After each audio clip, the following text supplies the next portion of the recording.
More and more events are streamed live online. Great. Only the most are so boring to watch that viewers quickly drop out again. How do you design an online event that does work? You will discover it in this Event Planner TV episode. Hi Gerdy, welcome to our studio. Thanks. It's been a few years since you've been here. We were talking then about organizing online events. It was something new, something exciting. Nobody did it, but now you mentioned backstage that most organizers are doing it, and even more, that people online are asking, where is the live feed? This exactly. When we started 6 years ago, the first interview, we even called it hybrid events. Oh yeah. And nowadays we indeed. don't even hear the word hybrid events any longer. Now we always use live and online events. And you were right. Last week at an event, and it's not the first time, somebody asked on Twitter, where can I find the live stream? And that's what's happening all the time now, that people start requiring to have a possibility to join online. And it's not necessarily the people who are invited, but it's just people who pick up the buzz around the event on social media. Want to know what's happening. And want to know what's happening. And most of them ask for a specific speaker to be broadcasted. So they are interested in a topic on this event. Because they know him, follow him, and want to know what or is interested happening. in this specific field. Yes. Okay, more and more events are streaming. That's the good news. The bad is sometimes it's a rather boring stream where you just see a camera on top of the room, and that's not very interesting to watch. How do you plan a good online event? By planning it. That's a good answer, yeah. Yeah. And how do you start? And that's new. Let me point that out because it's something new to plan an online event instead of, as you said, just have a camera put on what's happening live. And it's new to think about an online event as an event like we did, let's say, 20, 30 years ago for the first time for live events. So you start thinking about the goals for your online event and your online target group. And an online goal can be that you want to increase the reach of your event, but it can also be a service for those who cannot participate. It can be something to connect people online. Quite different kinds of online events. Even to put just a camera on what's happening can be a goal as a service, for example, for those who cannot be there but wanted to be there, just to get a taste of it. So this can be part of a strategy, although boring is something I would stay away from. Yeah, of course. Yeah. But you just explained, okay, you need to look at the goals for the online viewers, but I can imagine they can be quite different than the people who are at a live event. Yeah, exactly. How do you match that? Yeah, by creating two different programs and make use of the fact that the speakers and the venue and sometimes exhibitors are there. Make use of it, but create a different program for the online participant. But on a congress, for example, do you mean then not just stream the speech, but get the speaker off stage? Get the speaker off stage, have a meet and greet with the speaker exclusively for the online audience. Sometimes we don't even broadcast the plenary sessions or any session at all. Just have a studio program with speakers or organizers or experts in the field, exclusively for the online audience. And how do you keep them engaged in a program? Because some events are short and then it might not be that big of a problem. But if you have an event for a whole day, a trade fair or something, how do you keep them watching? By programming and planning with the online participant as a starting point. Instead of looking at the content and thinking about what do you want to share with them, we try to sit on the chair of the online participant and think about what they would be interested in, and then start programming and planning the online event from their point of view, with a lot of interaction, of course. And there are some rules. We pick them from storytelling. So we try, for example, to answer one question for during the online event, if that is one of the goals, of course. Yeah. And also try to open your online event talking about the content. Talking about the topic. What will I learn in these 45 minutes? Instead of starting with the house rules and how you can participate, Keep it going, a little bit of speed in the... Yeah, so people, it's from TV. Yeah. It's like we do on television. So it's the mix of... do you then also do commercials in between? Well, even sometimes we do. Yeah, we want sponsors. Yeah, for the sponsors, because sponsoring is quite hot in online events. Sponsors are looking for new opportunities to contribute and to get their message spread with their audience. And then online events can offer a completely new opportunity for this. Yeah. And then I've seen once pitches from sponsors, for example.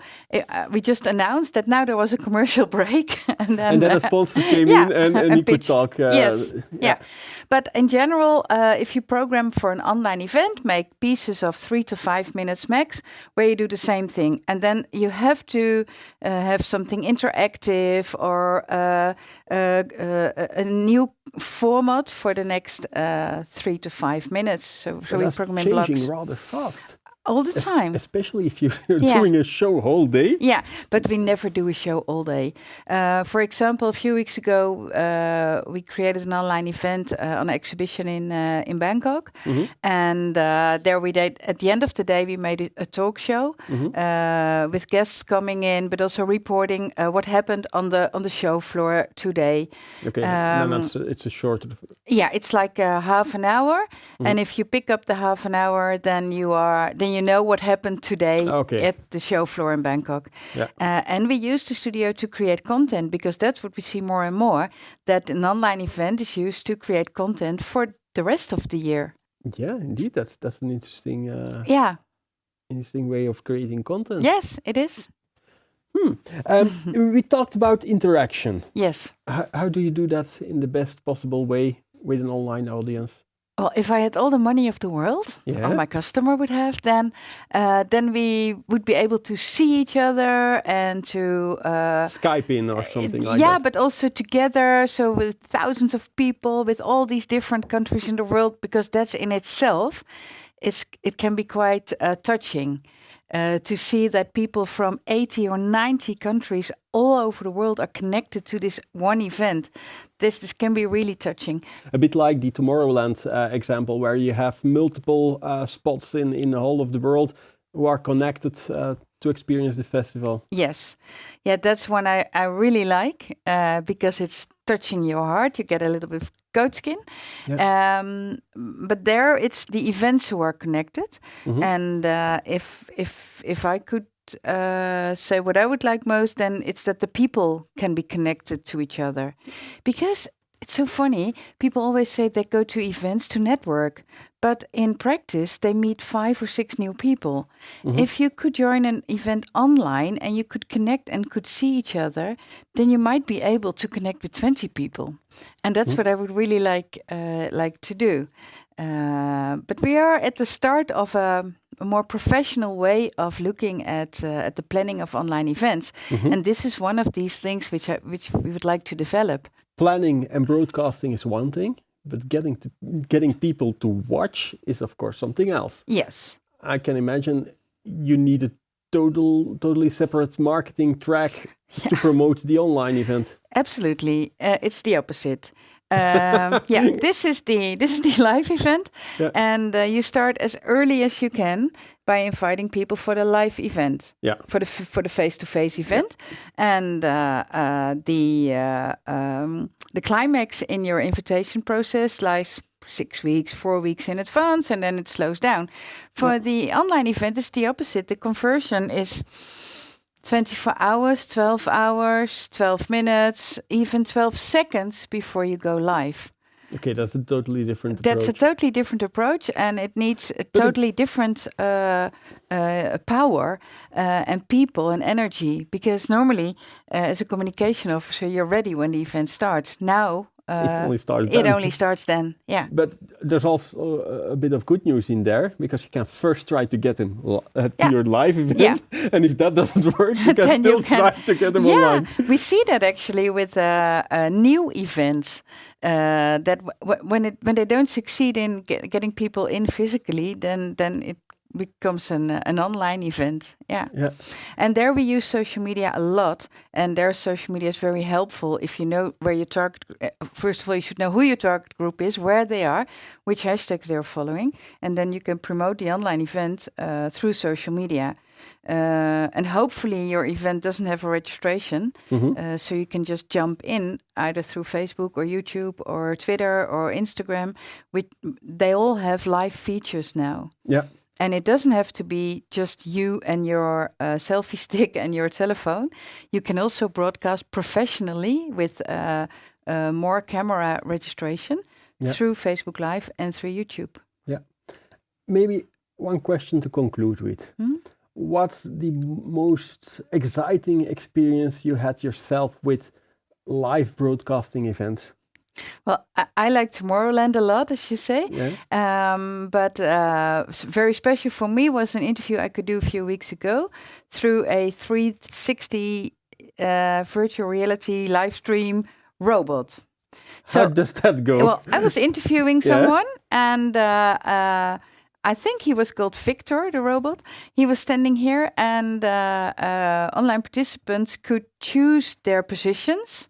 So they could say the robot to go there, or no, they couldn't, but they could choose their own position. Okay, yeah. Yeah, so they could look from the top or from the bottom, or and I was interviewing him, and the camera, the robot was following, and so it was quite exciting, and also we learned a lot, because 360, which is quite hot.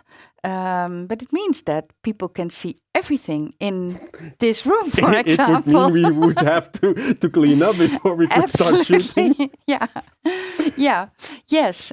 People will see the ceiling. Well, so it's a completely new and different experience. Again, there are a lot of new things coming at us. Yeah. It becomes easier. You can live stream with one telephone and you're there. But just like with any other live event, we go through the same way of getting more and more professional. I think we should invite you on a regular basis now to keep us updated on this topic. Well, it would be a pleasure. Gerdy, thank you very much for coming over. Thank you, Kevin. And you at home, thank you for watching our show. I hope to see you next week.